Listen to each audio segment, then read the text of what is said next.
ओम नाम जप ले मन, ये नाम बड़ा प्यारा है। ओम नाम जप ले मन,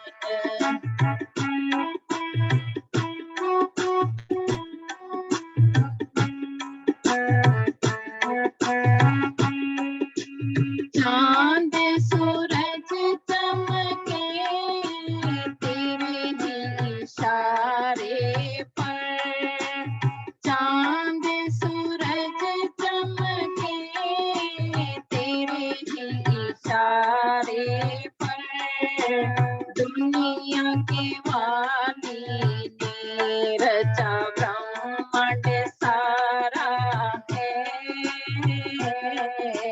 ओम नाम जप ले मन, ये नाम बड़ा प्यारा है। ओम नाम जप ले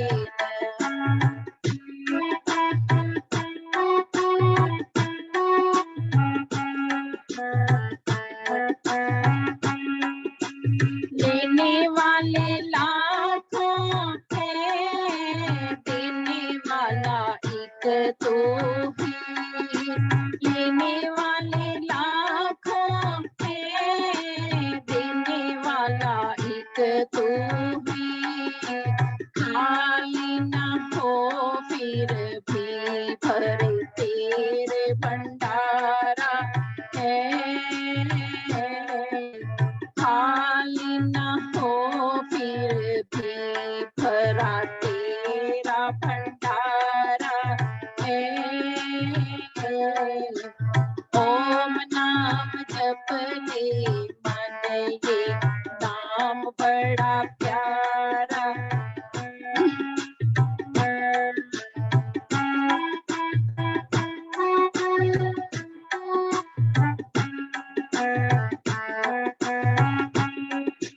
पते पते डाली डाली वही भगवान बसे। पते पते डाली डाली वही भगवान बसे। जहाँ भी नजर डालो दिखे तेरा नजारा है।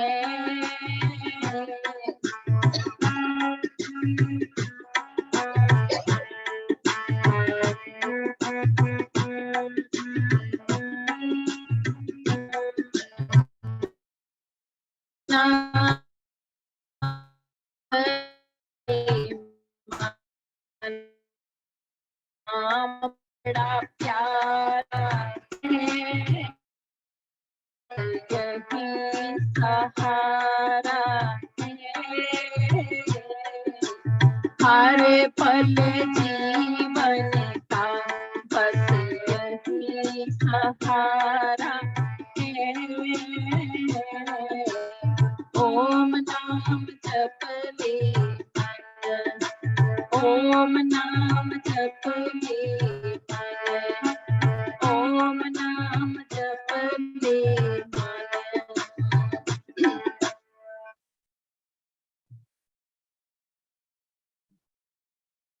ओम नाम जप ले मन, ये नाम बड़ा प्यारा है। सच में उस ईश्वर का निज नाम ओम, इसका उच्चारण करना, इसका ध्यान करना, और वही हमें उस ईश्वर से मिलाता है, एक आनंद भर देता है। पूर्णमिदं पूर्णात्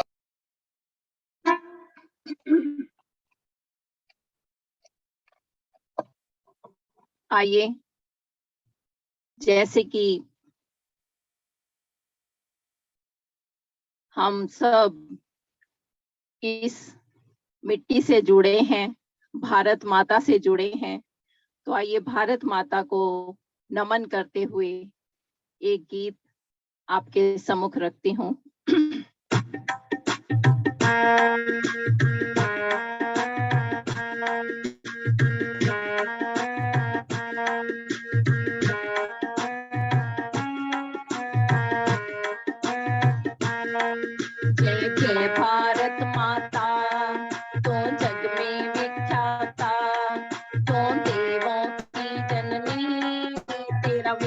वेदों से नाता, भूमंडल में सब तुझको ही महान कहते हैं। मेरे प्यारे भारत में सारी दुनिया से अच्छे इंसान रहते हैं। जय जय भारत माता, तू जग में विख्याता, तू देवों की जननी, तेरा वेदों से नाता।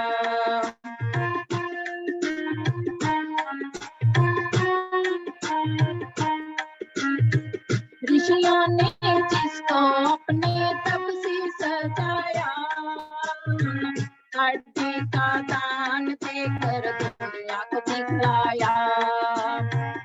राष्ट्रीय में अजय आहुतियों को देकर कूद पड़ा रण में सारे शस्त्रों को लेकर।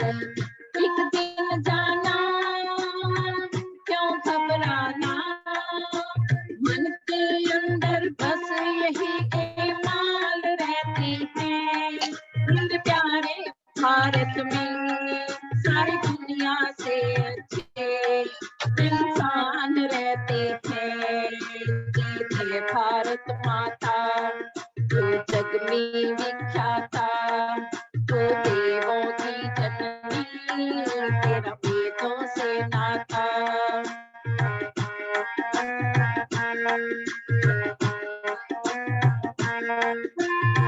वीरों की गाथा के अफसाने लाखों हैं, राणा प्रताप शिवा मर्दानी लाखों हैं। झांसी की रानी रन में रक्त को बहा दे, पन्ना से देवी सोते सोते को कटा दे। माँ क्या कहना बेटे नैना, देश की खातिर मरने को कमाल कहते हैं। मेरे प्यारे भारत में सारी दुनिया से अच्छे इंसान रहते हैं। जय जय भारत माता, तू जग में विख्याता, तू देवों की जननी, तेरा वेदों से नाता। भूमंडल में सब तुझको ही महान कहते हैं। मेरे प्यारे भारत में सारी दुनिया से अच्छे इंसान रहते हैं। जय जय भारत माता।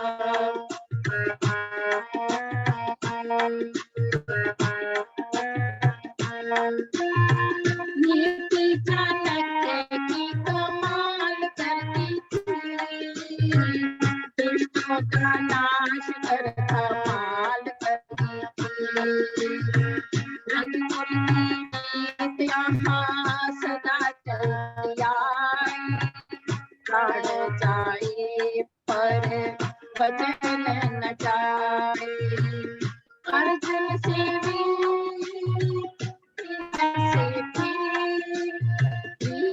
धर्म निष्ठे ही तैयार रहते हैं। प्यारे भारत में सब दुनिया से अच्छे इंसान रहते हैं।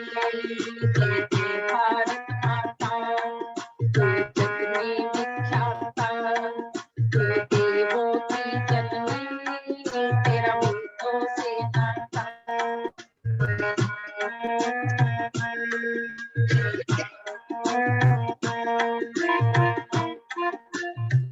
देवी पर शीश चढ़ाने वाला बिस्मिल था, देवों में वाला बिस्मिल था। भगत ने भी आजादी को दुल्हन बनाया, चंद्रशेखर ने भी शीश गोली से उड़ाया। रंगत लाई खोटी शाही, इसके दिल को वरदान कहती है। मेरे प्यारे भारत में सारी दुनिया से अच्छे इंसान रहते हैं। भारत माता, तू जग में विख्याता, तू देवों की जननी, तेरा वेदों से नाता।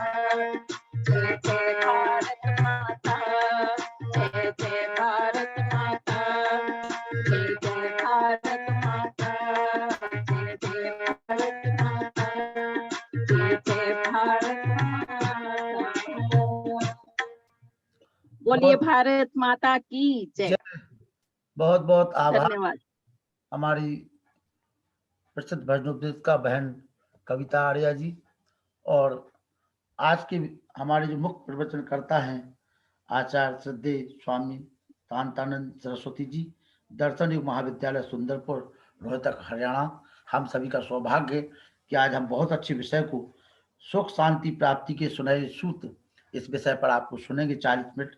और आज की जो अध्यक्षता कर रहे श्रद्धेय doctor Yudhishthir Trivedi ji, MBBS MD, बाल रोग विशेषज्ञ, जो हमारे अमेरिका में है और राजस्थान बांसवाड़ा के आप रहने वाले हैं। और आज की सारस्वत अतिथि आपकी चिर परिचित दर्शनाचार्य श्रीमती विमलेश बंसल जी उर्फ जिन्हें हम विमल वैदेही, जो हमारी लेखिका भी हैं, कवित्री और वैदिक प्रवक्ता। बहुत ही उनको भी अपन 15 मिनट सुनेंगे। मैं निवेदन करूंगा स्वामी शांतानंद सरस्वती महाराज जी से कि आप आवे और हम सभी को सुख शांति प्राप्ति के सुनहरे सूत्र आप सभी के बीच में। स्वामी शांतानंद जी, ऑडियो खोल लीजिए स्वामी जी अपना। हाँ जी जी आया जी स्वामी जी, आवाज आ रही थी। ओम ओम है ना। जी।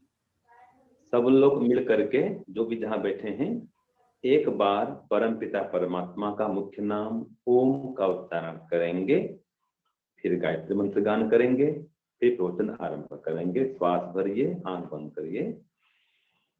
ओम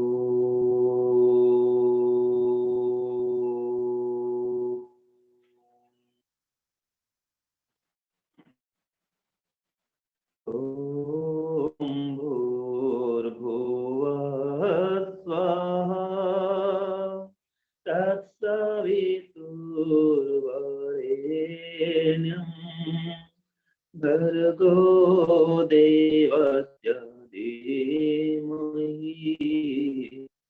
धियो यो नः प्रचोदयात्। ॐ भूर्भुवः स्वः तत्सवितुर्वरेण्यं धीमहि धियो यो नः प्रचोदयात्। प्रभु ॐ भूर्भुवः स्वः तत्सवितुर्वरेण्यं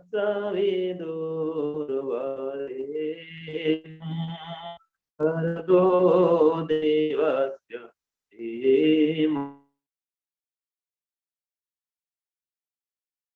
प्रचोदयात्। यो नः प्रचोदयात्। सबको सादर नमस्ते स्वामी जी। बहुत ही जी नमस्ते जी। बहुत ही हर्ष का विषय है कि श्री लखनपाल जी की ओर से बहुत ही पुरुषार्थ से यह कार्यक्रम कई दिनों से चल रहा है। अनेक विद्वान इसमें आ रहे हैं और ज्ञान गंगा का लगातार प्रवाह आप कर रहे हैं। बहुत बहुत आप धन्यवाद के पात्र हैं। परमपिता परमात्मा से प्रार्थना करता हूँ आप इसी प्रकार वैदिक ज्ञान विज्ञान के प्रचार प्रसार में अपना महत्वपूर्ण योगदान देते रहें। साथ में कविता बहन जी भी आपसे जुड़ी हुई हैं, बहुत ही अच्छा भजन गाती हैं, तो उनसे भी मेरा अच्छा परिचय है। तो आप सब मिलकर के ये कार्यक्रम कर रहे हैं, बहुत धन्यवाद के पात्र हैं। आज के सरस्वत अतिथि जी श्रीमती दर्शनाचार्य विमलेश बंसल जी, जो आशु कवि हैं, कुशल प्रवक्ता भी हैं, वो आज की सरस्वत अतिथि हैं। ऐसे हमारे मुख्य अतिथि जी डॉक्टर साहब हैं, जो अमेरिका में भी है ना, बांसवाड़ा के मूलतः अमेरिका से जुड़े हुए हैं। तो बहुत ही एक अच्छा ये अवसर है। आइए इस अवसर पर हम सुख शांति प्राप्ति के कुछ सुनहरे सूत्र पर विचार करेंगे।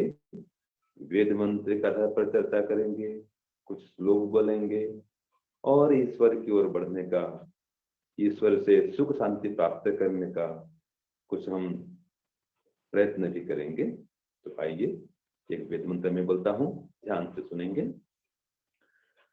कामो धीरो अमृतः स्वयंभू रसेन तृप्तो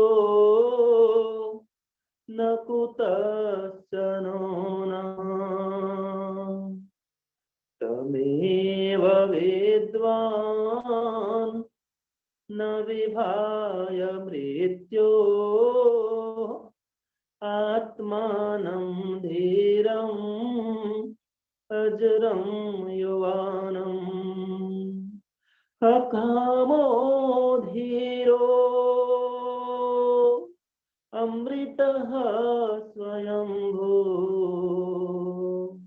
रसेन तृप्तो न कुतश्चन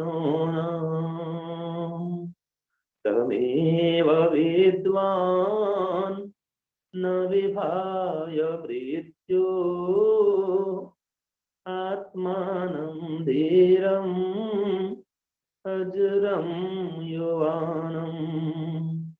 आत्मानं धीरम् अजरं युवानम्। पुनः आप सभी को मेरा हार्दिक अभिनंदन, वंदन। और आज इस मंत्र पर हम पहले विचार करेंगे। इस मंत्र में कहा कि परम पिता परमात्मा कैसा है। सबसे पहले कहा अकामः, अकामो धीरो अमृतः स्वयंभू, अर्थात परमात्मा अकामः है। तो परमात्मा में कोई लौकिक कामना नहीं है, सांसारिक कामना नहीं। जो भी कर्म करता है निष्काम कर्म करता है। तो ये गुण हमारे अंदर आ जाए कि हम भी निष्काम कर्म करता बन जाए, बदले में जो अपेक्षा नहीं रखे। तो जो बदले में धन संपत्ति, मान सम्मान, पद प्रतिष्ठा, इनको छोड़ करके ईश्वर को प्राप्त कराने के भाव से या मोक्ष प्राप्त कराने के लिए जो भी काम किया जाता है वह निष्काम कर्म कहलाता है। इसका फल मोक्ष मिलता है, जहां पर कि आनंद ही आनंद है, सुख ही सुख है, परमानंद है। तो एक तो हम निष्काम कर्म करना सीखें, और जहां तक हो सके हमारी जो कामनाएं हैं इनको कम से कम करें। याद रखिए, ऐसी इच्छा जो पूरी नहीं हो सकती और हम उस इच्छा को पाले हुए हैं, वो इच्छा में दुख देगी। तो ऐसी इच्छा सुख शांति प्रदान नहीं करती है। तो जो ऐसे अनावश्यक इच्छाएं हैं हम उनका परित्याग करें, और जो सुख शांति प्राप्त करने साधन नहीं है और साधन है उनका भी त्याग करें। जैसे कि सांख्य दर्शन में एक सूत्र आता है, असाधनानुचिंतनम बंधाय भरतवत्, कि जो हमारा साधन नहीं है अगर हम उसको पकड़ कर बैठे हैं तो बंधन को प्राप्त होंगे, दुख को प्राप्त होंगे, हमें सुख नहीं मिलेगा। तो उसमें कहानी है, एक भरत मुनि जी थे। ये सांख्य दर्शन के 4थे अध्याय में सूत्र आता है। तो भरत मुनि जी थे, साधक थे, उपासक थे, मुनि थे। तो साधना करते करते उनको एक हिरण का बच्चा मिल गया। अब उसको ले अपना कुटिया में, आश्रम में ले आए और पाल को उसको बड़ा करते करते उनको राग हो गया। अब जब बड़ा हो गया तो वो फिर वो हिरण कहीं चला गया। जब चला गया अब इनको दुख होता है। पाल को उसको बड़ा किया तो उसको उसमें राग हो गया था तो दुख हुआ, फिर उनका बंधन हो गया, उनका मोक्ष नहीं हो सका, उसमें राग रह गया उनका। तो ये जो साधन हमारे नहीं होते हैं मोक्ष प्राप्त करने के, सुख प्राप्त करने के, और जो असाधन है और फिर भी हम उनका संग्रह कर लेते हैं, तो ये परिग्रह कहा जाता है युग दर्शन में। जो परिग्रह करेंगे, अनावश्यक वस्तु विचार वाणी का संग्रह करेंगे, ये दुख देता है। तो हम वाणी का परिग्रह न करें, अर्थात अनावश्यक न बोले, जो सुख शांति चाहते हैं, एक सूत्र है मां निंदक, किसी की निंदा चुगली ना करे। फिर मां हिंसे, किसी की हिंसा करे। ऐसी वाणी बोले जिसमें मधुरता हो, मधुर वाणी हो, मधुरता टपके उसमें।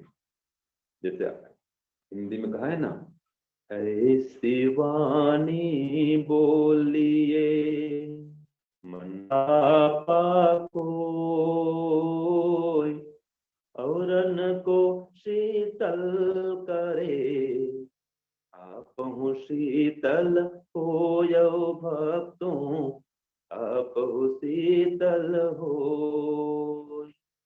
तुलसी मीठे वचन से सुख उपजत चाहूं,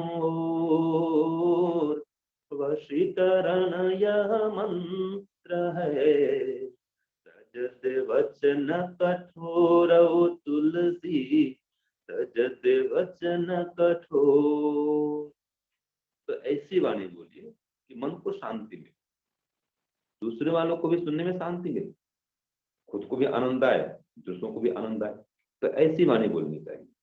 तो वाणी का परिग्रह नहीं करें, जो विचार हैं उनका परिग्रह नहीं करें, और धीर गंभीर बन कर रहें। अकाम फिर धीर, कि हमेशा किसी भी स्थिति में अधीर मत हो, धैर्य को छोड़े नहीं, घबराए नहीं, शोक युक्त न हो, दुखी न हो, तनावग्रस्त न हो, हमेशा प्रसन्न रहे, हर स्थिति में संतुष्ट रहे, आपका जीवन सुखमय बनेगा।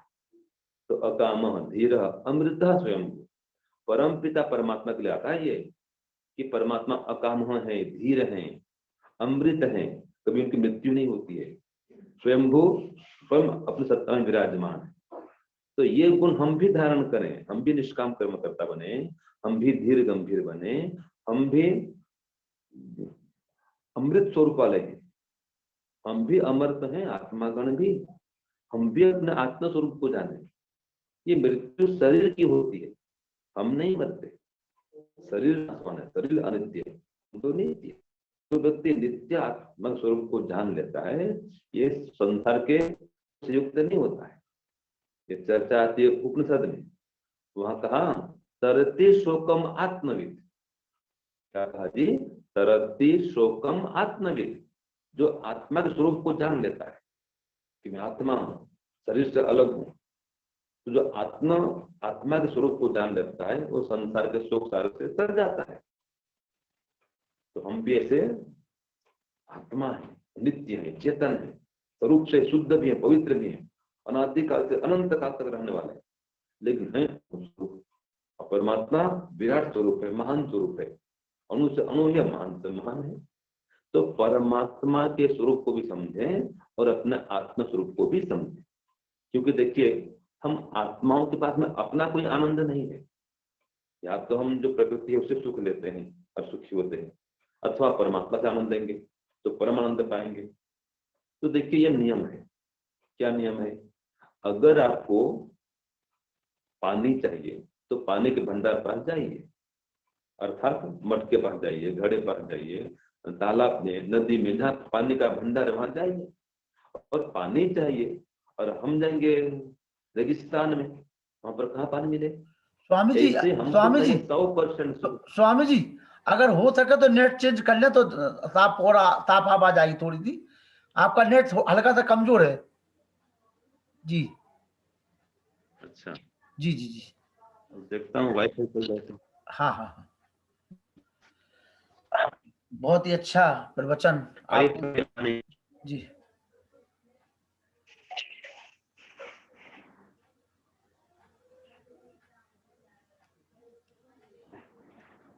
थोड़ा सा वीक हो रहा नेट आपका। प्रयास करता हूँ। जी जी जी, वीक है, कमजोर है। चलिए थोड़ा बीच सा, में कट रहा है क्या?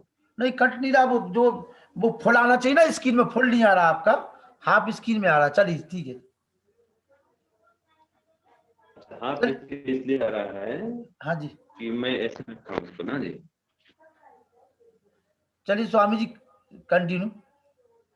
जी जी, नहीं वो तो सही था, वो वैसे इसकी नहीं कहा कैमरा, वो तो सही, वो कैमरा तो आपका सही था, वैसे किए रहिए जी, ये सही है कैमरा। हाँ वो तो ऐसे हाँ, मैं अपने सही है, सही ऐसे किए रहिए, बढ़िया सही है, ये ठीक है चलो। जी। जी कंटिन्यू। हाँ, तो मैं क्या कह रहा हूँ, एक तो लौकिक कामनाओं को कम करें, और जो हमें परम सुख चाहिए तो जो सुख का भंडार है उसके पास जाए। जैसे पानी चाहिए तो पानी के भंडार पास जाएंगे, ऐसे सुख चाहिए सुख के भंडार पास, वो परम पिता परमात्मा है। तो उसकी भक्ति करेंगे, ध्यान करेंगे, जप करेंगे, चिंतन करेंगे और मन से करेंगे, श्रद्धा पूर्वक करेंगे, तो निश्चित रूप से हमको आनंद मिलेगा परमात्मा की ओर से, जीवन सुखमय बनेगा।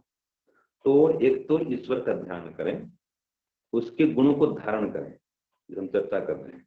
ईश्वर निष्काम है, निष्काम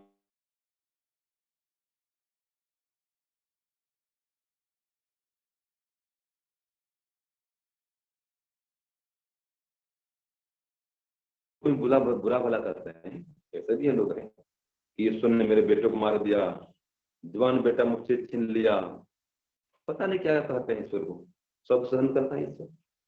तो हम इसे धीर गंभीर रहें और सहनशील बने। ईश्वर परम सहनशील है, हम भी सहनशील बने। याद रखिए, जो सहेगा वो सुख से रहेगा, जो नहीं सहेगा वो झगड़ा करेगा, जो नहीं सहेगा वो दुखी रहेगा, जो नहीं सहेगा तनावग्रस्त रहेगा, और जो सहेगा तनाव मुक्त रहेगा, प्रसन्न रहेगा, आनंदित रहेगा और मजे में रहेगा। इसलिए सहन शक्ति को धारण करें, सहनशील बने। कोई भी कुछ भी करे कोई बात नहीं, ज्यादा सहन न कर पाए तो ईश्वर न्याय करेगा, उसके ऊपर छोड़ दें तो जीवन सुखमय बन जाता है। तो अपने आत्मस्वरूप को जाने और परमात्मा के गुण को धारण करें। परमात्मा सहनशील है, कभी दुखी नहीं होता है, कभी हताश निराश नहीं होता है, तो हम भी किसी भी अवस्था में हताश निराश न हो। तो परमात्मा रस से तृप्त, आगे मंत्र में कहा, वो रस से तृप्त है, आनंद के रस से परमात्मा तृप्त है। और न कुतश्चन ऊन, उसमें कोई न्यूनता नहीं है, कोई कमी नहीं है, त्रुटि नहीं है, भूल नहीं है, दोष नहीं है, पाप नहीं है, अधर्म नहीं है, अन्याय नहीं है, अनीति नहीं है, ऐसा कोई विकार नहीं है परमात्मा में। तो हम भी अपनी न्यूनता को, कमी को, दोष को, दुर्गुण को छोड़े तो सुखी हो सकते हैं। याद रखिए, ये जो सूत्र है, दुर्गुण हमेशा दुख देता है और सद्गुण हमेशा सुख देता है। तो सद्गुणों को बढ़ाएं और दुर्गुणों को छोड़ें। यही मंत्र बोलते हैं प्रार्थना में, ईश्वर की प्रार्थना उपासना में, सबको याद है।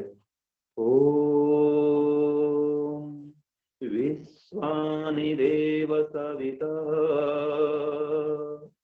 दुरितानि परासुव यद् भद्रं तन्नासुव यद् भद्रं तन्नासु। दुर्गुण सबको छोड़ते, एक भी दुर्गुण नहीं रहना चाहिए। और भद्र अर्थात सद्गुण, उत्तम गुण, कर्म स्वभाव एक भी आ जाए तो अपने साथ साथ कई सद्गुण को ले आएगा वो, और दुर्गुण एक भी आ जाए तो सब सद्गुण को बहा के ले जाएगा। तो इसलिए दुर्गुण कोई भी नहीं रहे, बहुवचन में है, दुरितानि जैसे फलम फले फलानि बहुवचन में, और भद्रम एक वचन में है। तो एक भी भद्र गुण आ जाए तो कई सारे सद्गुण को ले आएगा। जैसे हम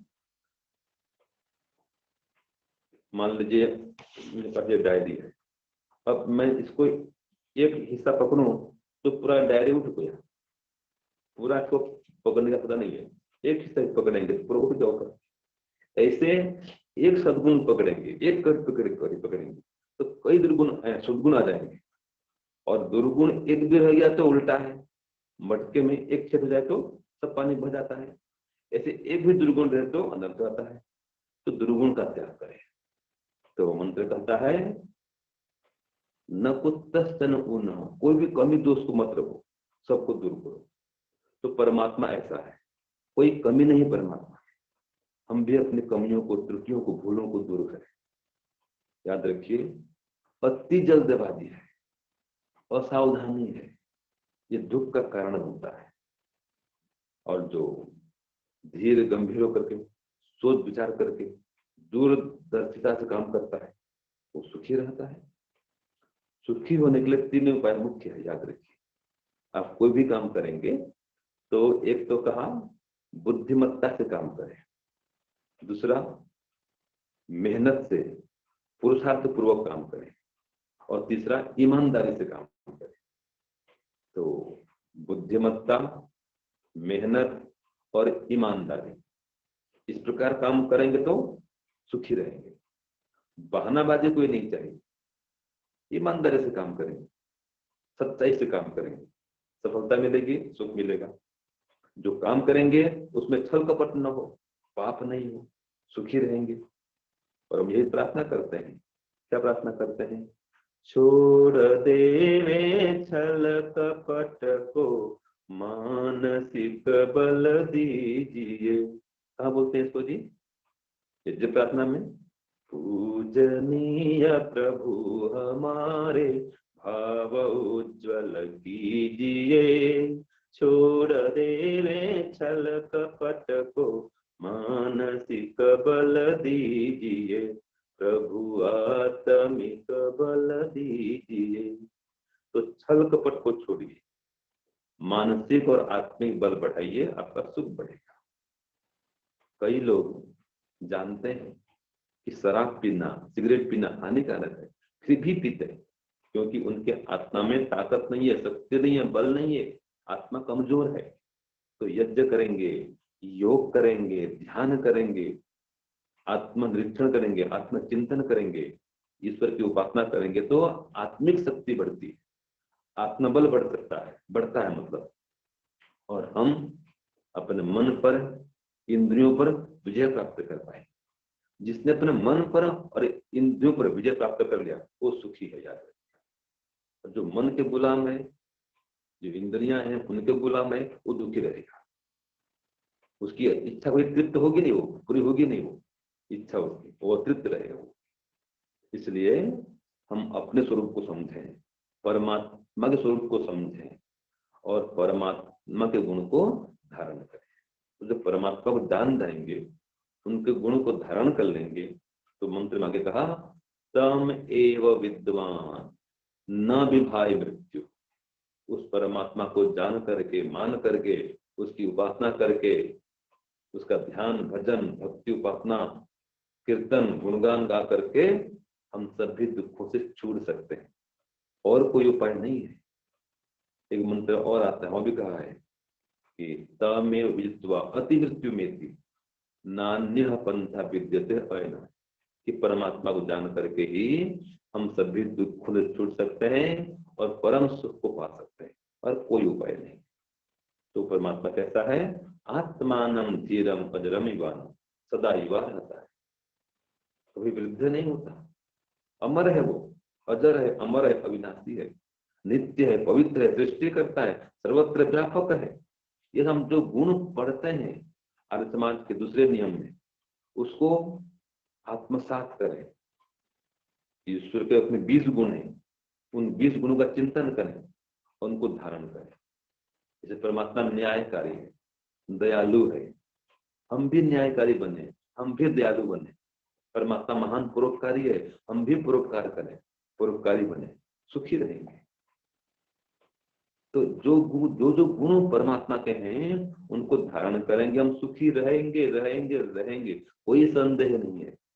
आप अग्नि पास बैठेंगे, गर्मी आएगी, ऐसे ईश्वर की उपासना में बैठेंगे तो उसमें आनंद आएगा, सुख मिलेगा। तो आज समस्या क्या है? हम तो पहले बोलते थे कि मेरी सारी शक्ति लगे प्रभु तुझसे लगन लगाने में, लेकिन आज का जो समय ऐसा हो गया है, सबको पैसा चाहिए। टका धर्म टका कर्म टका ही परमम पदम, यस्य गृहे टका नास्ति हा टका टकाए। तो उल्टा हो गया आजकल। हम तो पढ़ते हैं, गाते हैं सब लोग कि मेरी सारी शक्ति लगे प्रभु तुझसे लगन लगाने में, और आजकल क्या हो गया है? मेरी सारी शक्ति लगी है धन संपत्ति कमाने में, ठीक है ना? ये समाज की बात है लगभग। तो धन कमाओ, खूब धन कमाओ, कोई मना नहीं है। वेद तो कहता है वयम श्याम पतयो रहीना, धन चाहिए, धन तो साधन है, इसकी भी सुख नहीं मिलेगा। लेकिन धन के साथ साथ में, याद रखिए, धन साधन है, तो धन के साथ साथ में, साधन के साथ साथ में साधना भी बढ़ाएं तो सुख मिलेगा, निश्चित बात है। तो धन भी खूब कमाएं और साधना भी बढ़ाएं, धर्म भी बढ़ाएं। धर्माचरण ही समस्त सुखों का मूल है, और जो अधर्माचरण है समस्त दुखों का मूल है। तो अधर्म का त्याग करें और धर्म को धारण करें, निश्चित रूप से हम सुखी रहेंगे। और धर्म क्या है जी? देखिए, एक श्लोक पढ़ता हूं। इज्य अध्ययन दानानि तपः सत्यं क्षमा दया अलोभ इति मार्गोऽयं धर्मस्यष्टाविधस्मृता। तो कहा तपः सत्यम क्षमा दया। सबसे पहले क्या कहता है? इज्य माने यज्ञ, हवन करना, अध्ययन करना शास्त्रों का, और दानानी, दान देना। तो इज्य अध्ययन दानानी, हवन करना, अध्ययन करना, स्वाध्याय करना और दान देना।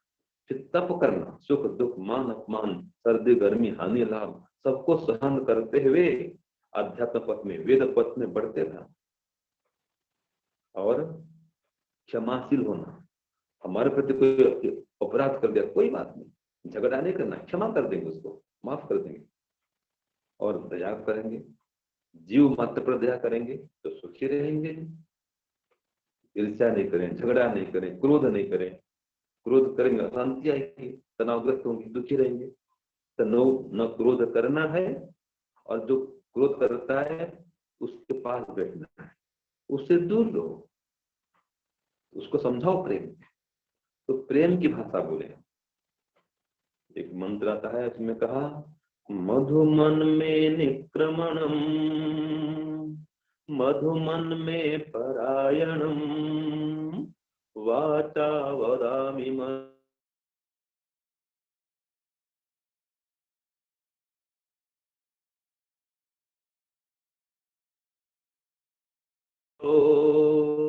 मात्रा भवतु सम्मना जाया पत्ये मधुमतिम वा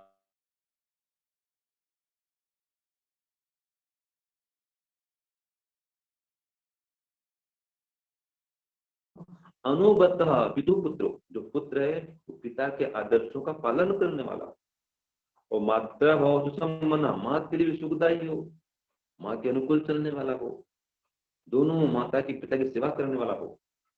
और साथ में कहा जाया पत्य मधुपति मधुमती, जो पत्नी है पतिदेव के लिए मधुर वाणी बोलने वाली, वाच्यम वजह शांतिवाम, ऐसी वाणी बोले घर में शांति हो जाए। तो जिस घर में पति पत्नी मिलकर के प्रेम से रहते हैं वो घर स्वर्ग बन जाता है। जिस घर में पिता पुत्र प्रेम से रहते हैं वो घर स्वर्ग बन जाता है। जिस घर में माँ बच्चों को संस्कारवान बनाती है और बच्चे माँ की आज्ञा के अनुकूल चलते हैं वो घर स्वर्ग बन जाता है। तो देखिए घर कैसे स्वर्ग होता है। सानंदम सदनम सुताश्च सुधीय कांता प्रिया लापिनी आतिथ्यम शिव पूजनम प्रतिदिनम मिष्ठान्नं पानं गृहे साधु संगमुपासते सततम धन्यो गृहस्थाश्रमः। तो जिस घर में सुता सुधिय, जो बात चली, पुत्र संस्कारवान होता है वो घर में सुख की दृष्टि होती है। जिस घर में पत्नी मधुर भाषणी होती है, मधुर बोलती है, पति के लिए मनोहर वचन बोलती है, वो घर स्वर्ग है, वहां स्वर्ग बरसता है, सुख बरसता है, उस घर में हमेशा आनंद रहता है। और आतिथ्यम शिव पूजनम प्रतिदिनम, हर घर में अतिथियों का सत्कार होता है, ईश्वर की उपासना होती है। मिष्ठान्नम पानम गृहे, मिष्ठान्न का भोजन किया जाता है, मिठाई खाते हैं, मधुर व्यंजन खाते हैं, मांस मछली अंडा बीड़ी सिगरेट जिस घर में नहीं है, व्यसन रहित परिवार है, वो घर स्वर्ग है। फिर साधु संग यहाँ पर है, माने संत महात्मा विद्वान जिस घर में आते हों उनकी सेवा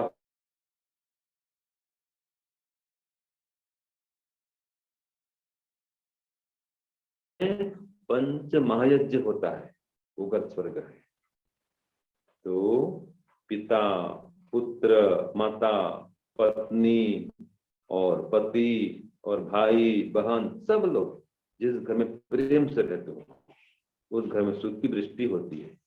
एक मंत्र और भी आता है, मां भ्राता भ्रातरं वीक्षन् मां स्वसार मुत स्वसा संयंचः सव्रता भूत्वा वाचं वदत भद्रया। ये जो भाई बहन है वे भी आपस में द्वेष न करें, बड़े प्रेम से रहें। और संयंच सव्रता भूत्वा, व्रतों को धारण करके आगे बढ़ने वाले हों। याद रखिए, अव्रतो अमानुष, जिसके जीवन में कोई व्रत नहीं है, संकल्प नहीं है, आदर्श नहीं है, वो महान नहीं बन सकता, विशेष सुख को प्राप्त नहीं कर सकता है। तो व्रतों को, संकल्प को धारण करिए कि ऐसे ऐसे पाप काम नहीं करूंगा और ऐसे ऐसे जो सत्कर्म है उसका अनुष्ठान जरूर करूंगा। तो यम नियम का पालन करूंगा, यम नियम के विपरीत आचरण नहीं करूंगा, मधुर वाणी बोलूंगा, कठोर वाणी नहीं बोलूंगा, यज्ञ करूंगा, बिना यज्ञ के भोजन नहीं करूंगा, रोज सुबह शाम ध्यान करूंगा, बिना ध्यान के रात को सोऊंगा नहीं, माता पिता की सेवा करूंगा, कभी उनका अपमान नहीं करूंगा, तिरस्कार नहीं करूंगा, अतिथियों का सत्कार करूंगा, यथासंभव उनका सम्मान करूंगा, सेवा करूंगा उनकी। ऐसे पशु पक्षी गौ माता इनकी भी सेवा करूंगा। ये 5 महायज्ञ है। फिर स्वाध्याय करूंगा, सत्संग करूंगा। जिसके जीवन में ये सारे गुण हैं उसका जीवन सुखमय होगा होगा होगा। तो इन गुणों को धारण करें और हर स्थिति में सम रहें, सहनशील बनकर रहें।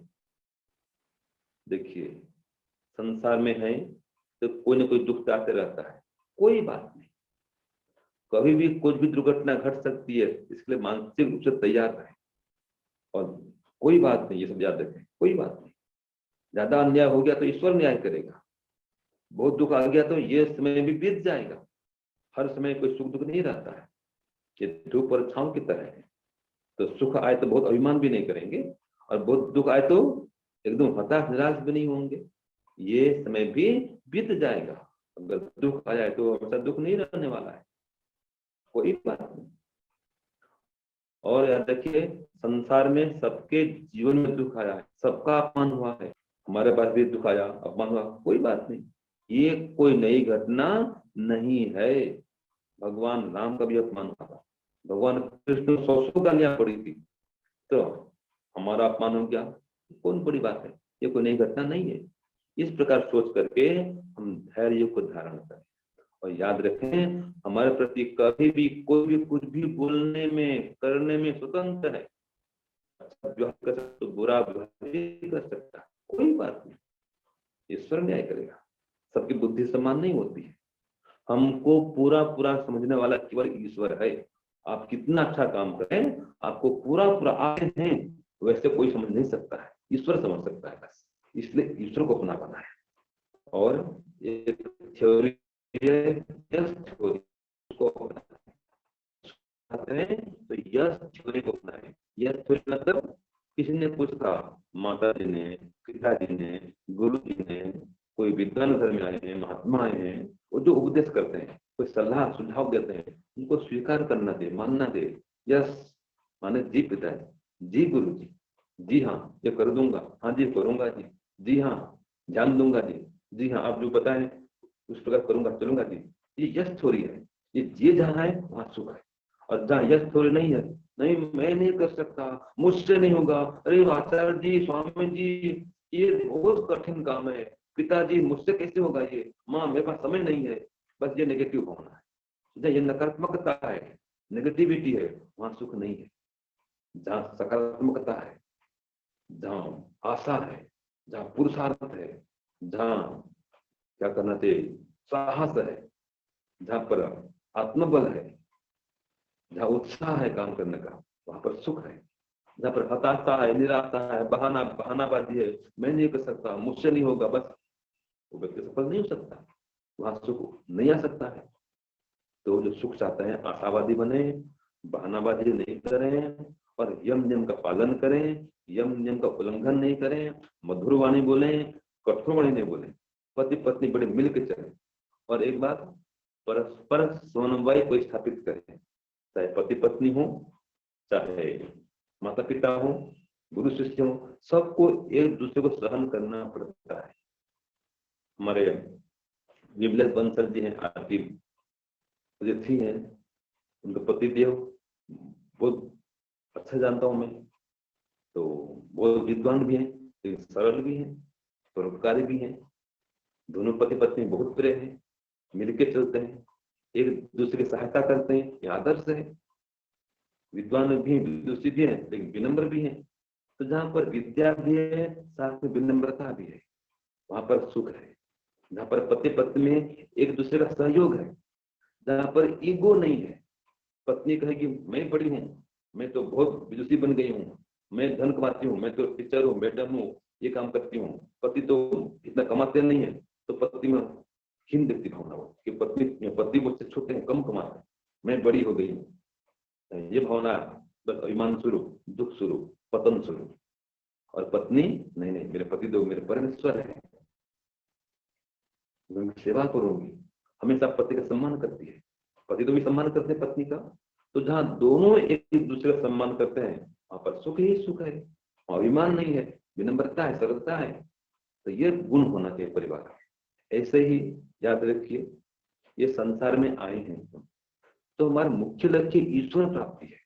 पति पत्नी परिवारजन सब मिलकर के ईश्वर की ओर बढ़े। हमारा जो जीवन है टू व्हीलर, हम हमारा परमात्मा। विवाह करते थ्री व्हीलर, पत्नी आ गई थ्री व्हीलर, फिर एक नन्ना मुन्ना आ गया फोर व्हीलर, है कि नहीं? तो जितना ये व्हील बढ़ता है तो मेंटेनेंस बढ़ता है, खर्च बढ़ता है, लेकिन वहां सुरक्षा भी है। और टू व्हीलर में क्या है, ठंडी है, बरसात है, धूप है, सबका डर है, सबका कष्ट है, अधिक दुख है। यहाँ पर तप है, त्याग है। और परिवार में एक चारदीवारी है, छत है, शांति है, सुख है। लेकिन सबको मिलकर के ईश्वर की ओर बढ़ना है, चाहे टू व्हीलर में चले, चाहे थ्री व्हीलर में, चाहे फोर व्हीलर, चाहे सन्यासी हो, वानप्रस्थी हो, गृहस्थी हो अथवा ब्रह्मचारी, सभी लोग अगर ईश्वर की ओर बढ़ रहे हैं तो निश्चित रूप से वो सुख के भंडार की ओर बढ़ रहे हैं। और जहां अगर ईश्वर की ओर नहीं बढ़ रहे हैं, याद रखिए, एक अध्यापक मास्टर साहब वो लिखते हैं, एक फिर एक शून्य लगा दिए, कितना हो गया 10, फिर एक शून्य और 100, जितना शून्य बढ़ाएंगे 1000 10,000 बनते जाएगा। और अगर एक को मिटे जाए तो शून्य शून्य शून्य मतलब नहीं, ऐसे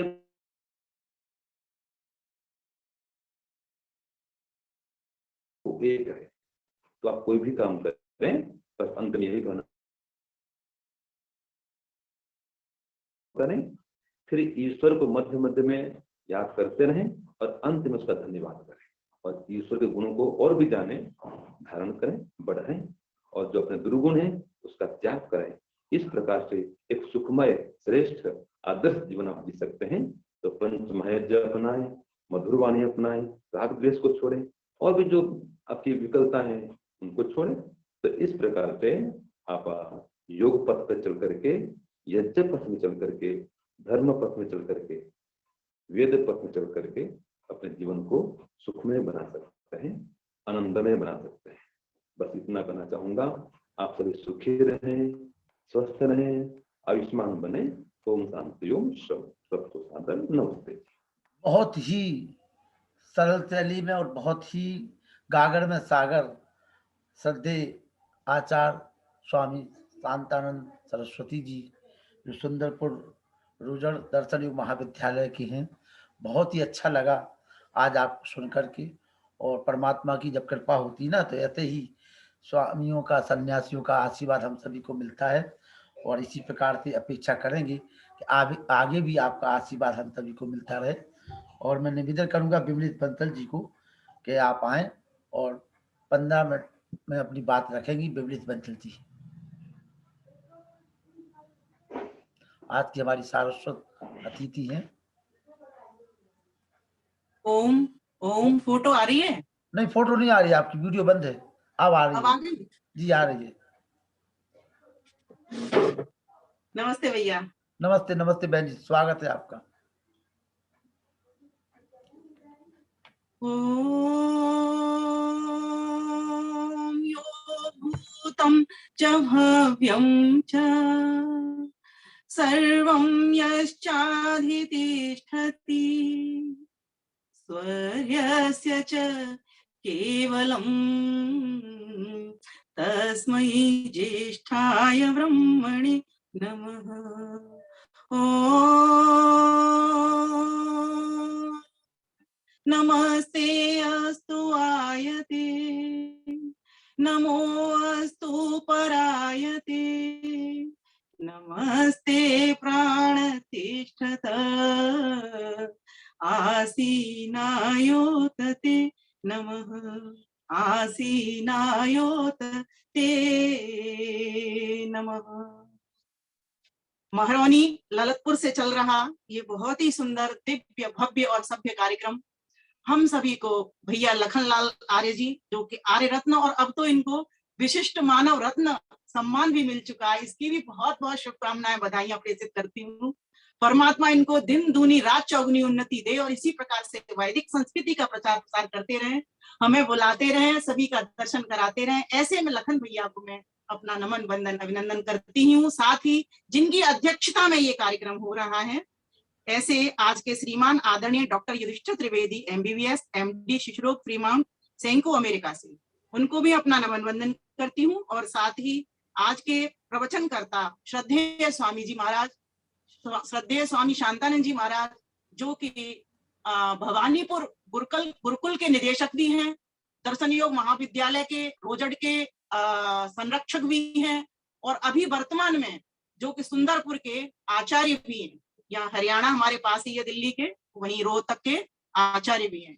तो ऐसे श्रद्धेय स्वामी जी, जिनके नुक्तों को, जिनकी मड़ियों को अभी हम सुन रहे थे, वास्तव में अगर किसी के जीवन में ये सूत्र आ जाते हैं जितने उन्होंने रखे, मैं तो कहती हूँ उनमें से कोई एक मन का भी अगर हमारे मन के भीतर फिर जाता है तो हमारा जीवन धन्य हो जाता है। ऐसे श्रद्धेय स्वामी जी महाराज को भी मैं अपना नमन वंदन अभिनंदन करती हूँ। साथ ही आज की भजन गायिका कविता बहन जी बहुत ही सुंदर भजन गाती हैं, मधुर भजन, और अनवरत रूप से जब से आपके चले हैं ये कार्यक्रम तभी से आपकी सहयोगी बनी हुई है।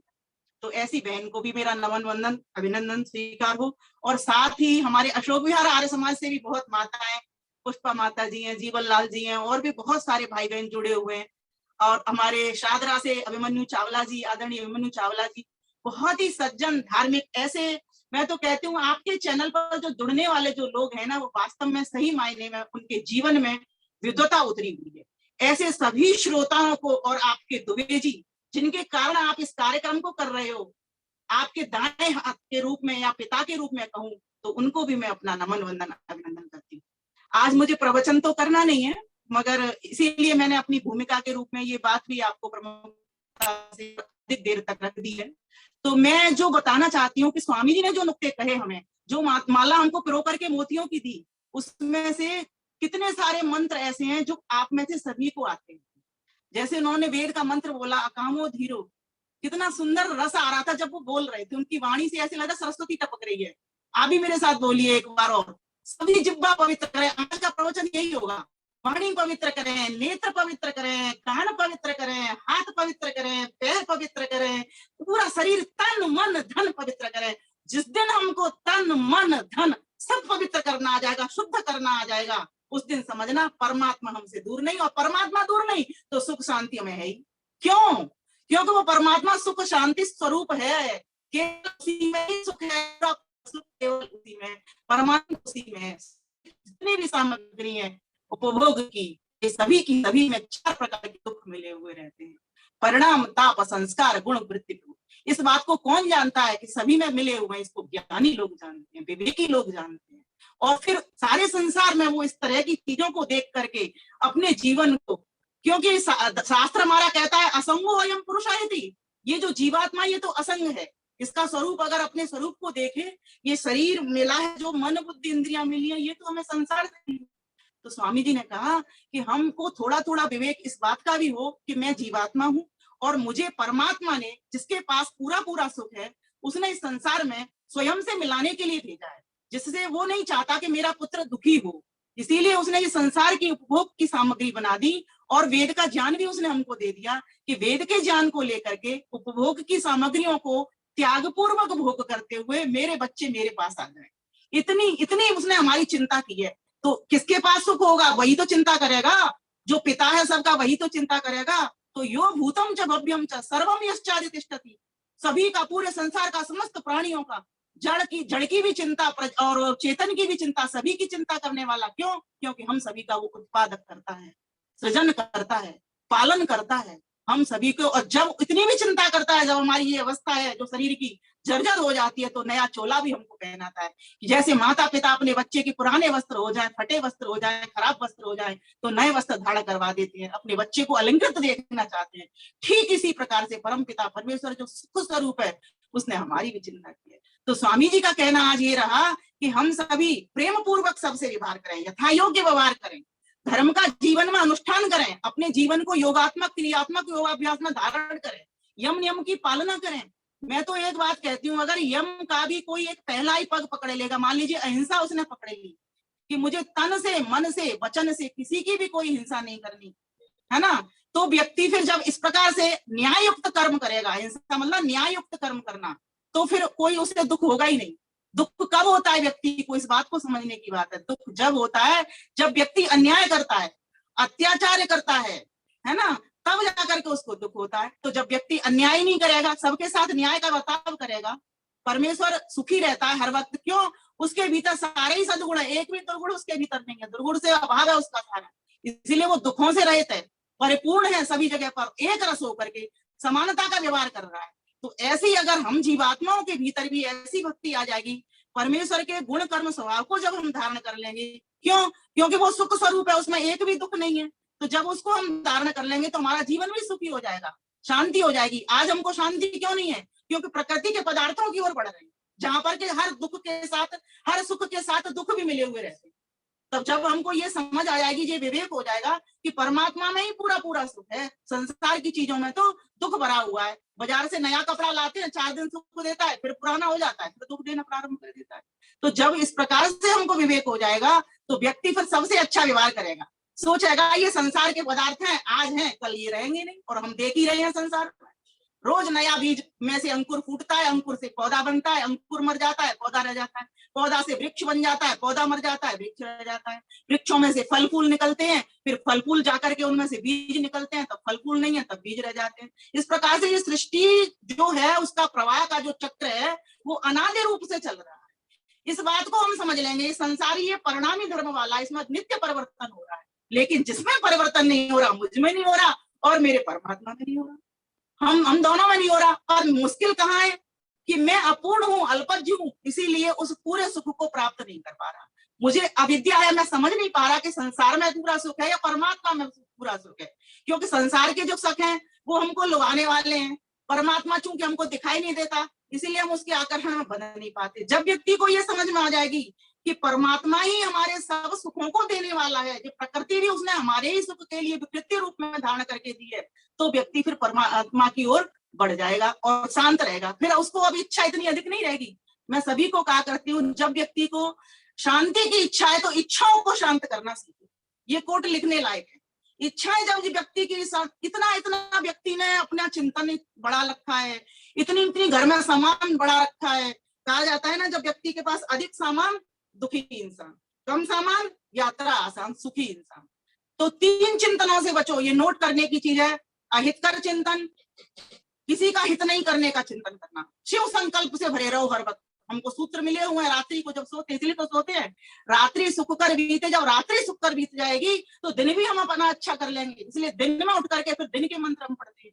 तो ईश्वर से जुड़िए, ईश्वर की वेद वाणी से जुड़िए, तो आपको सुख शांति आना निस्संदेह। आप समय मत दीजिए ना दुखों को, आप समय मत दीजिए ना कष्टों को, आप समय मत दीजिए ना क्लेशों को, व्यर्थ चिंतन को समय दीजिए ही मत। आप हितकर चिंतन करिए, शिवमय चिंतन करिए और असंभव चिंतन मत करिए। जो काम हो नहीं सकता व्यर्थ में उसको लेकर के बैठे हुए हो कि बंध्या का पुत्र आएगा मिठाई का डिब्बा लाएगा, आप सुखी हो जाते हो। बंध्या का पुत्र होता है क्या? बंध्या का पुत्र आएगा डंडा लेके आएगा, चांटा मारेगा पीठ पे, दुखी हो जाते हो। अरे भाई, जो काम हो नहीं सकता उसका चिंतन क्यों करते हो? तो असंभव चिंतन से बचो, अहितकर चिंतन से बचो और व्यर्थ चिंतन से बचो। व्यर्थ के चिंतनों में मत पड़ो। चिंतन क्या करना, अभी स्वामी जी ने कितने बढ़िया सूत्र दिया था हमको, असाधनानुचिंतनम। असाधनों का चिंतन मत करो, ईश्वर की प्राप्ति के लिए, ईश्वर प्राप्ति के जो साधन है उनका चिंतन करो, तो आप सुखी हो जाओगे, शांति आ जाएगी। तो जिह्वा पर संयम करना सीखो, नेत्रों पर संयम करना सीखो, कानों पर संयम करना सीखो। मैं सबसे पहले यही बात कहती हूँ, जो व्यक्ति नियंत्रित है, व्यवस्थित है और संयमित है, ध्यान देना, उसी के जीवन में शांति है। आप देखिए, घर के भीतर अगर कूड़ा कबाड़ा पड़ा हुआ है, कितना मन खिन्न होता है, कितना मन अशांत होता है। विष्ठा पड़ी हुई, कितना मन अशांत होता है। लेकिन जब व्यक्ति घर अपना स्वच्छ साफ सुथरा रखते हैं तो कितना मन खुश रहता है। इसीलिए सुख शांति की ये छोटी छोटी सी बातें हैं। स्वामी जी ने बड़े ही ढंग से उन बातों को रखा है कि मंत्रों को कहा, दर्शनों के सूत्रों को कहा और बहुत ही सरल और सरल वाणी में हमको बताया।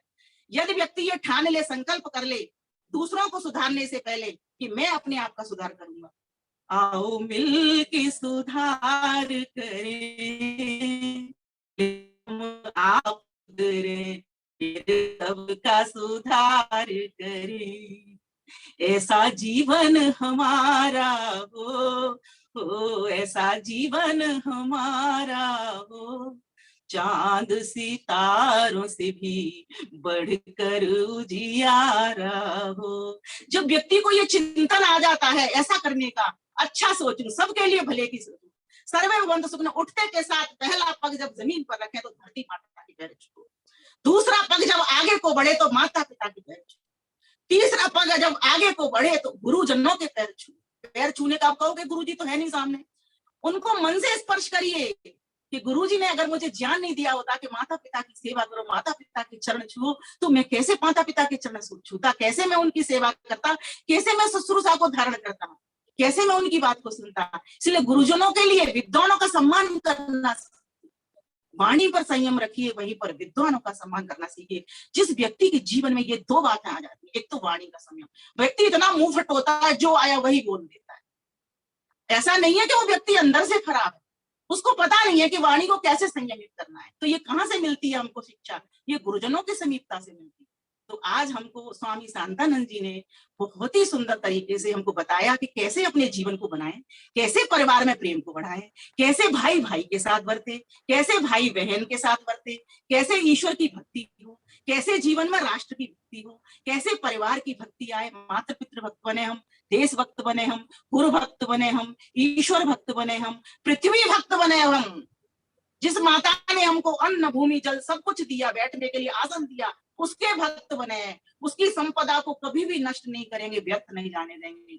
तो इस प्रकार से मैं अपनी बात को अब यहीं पर विराम करूंगी, क्योंकि समय मुझे, वैसे तो 15 मिनट में, अभी मेरे पास 3 मिनट है भाई साहब। अब आप अतिक्रमण कर रहे हो, मैं नहीं कर रही। 1 मिनट बचा केवल। अब मैं बस अपनी गीत बोलूंगी। जीवन है तेरा अनमोल बड़ा, मत इसको गवा, मत इसको गवा है, एक एक श्वास करोड़ों का, ना दे ना लुटा, ना दे ना लुटा, जीवन है तेरा अनमोल बड़ा। इस दुनिया के बाजार में है सौदा एक यही कमाई का, सौदा एक यही कमाई का, मत कर तू किसी के साथ बुरा, मत कर तू किसी के साथ बुरा, कर सबसे भला, कर सबसे भला, जीवन है तेरा अनमोल बड़ा। जिस तरह तू उजला है तन से, लखन भैया जी, जिस तरह तू उजला है तन से, उस तरह साफ रख मन को भी, उस तरह साफ रख मन को भी। हाँ, बगुले की तरह मत ढोंग रचा, पाएगा सजा, जीवन है तेरा अनमोल बड़ा। इस लोक में भी यश कीरति हो। सभी भाई बहनों को समर्पित करती हूँ, श्रद्धेय स्वामी जी महाराज को के चरणों में समर्पित करती हूँ इन पंक्तियों को। इस लोक में भी यश कीरति हो, परलोक में भी सदगति मिले, परलोक में भी सदगति मिले। ओ नाम अमर जिनसे तेरा, वही धर्म कमा वही कर्म कमा, जीवन है तेरा अनमोल बड़ा। मत इसको गवा है एक एक श्वास करोड़ों का, ना दे ना लुटा, जीवन है तेरा अनमोल बड़ा।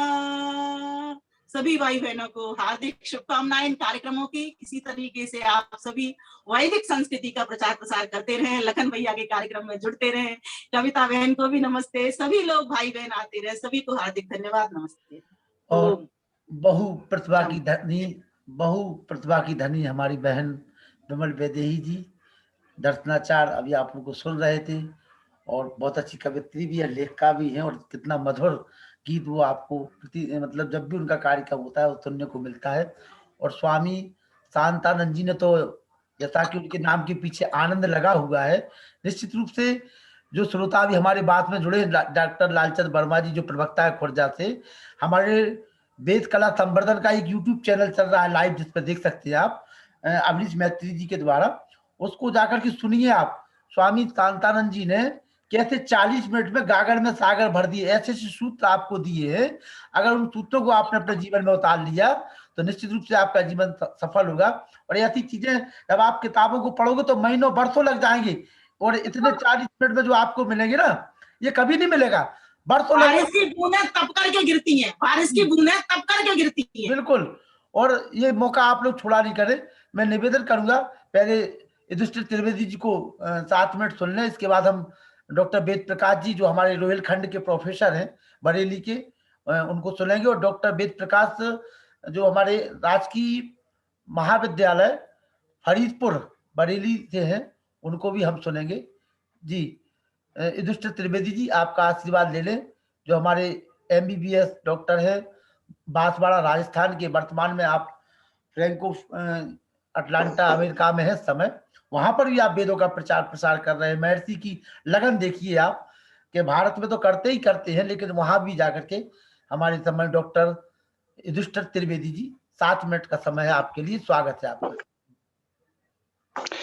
ओम विश्वानि देव सवितर्दुरितानि परासुव यद भद्रम तन्न आसुव।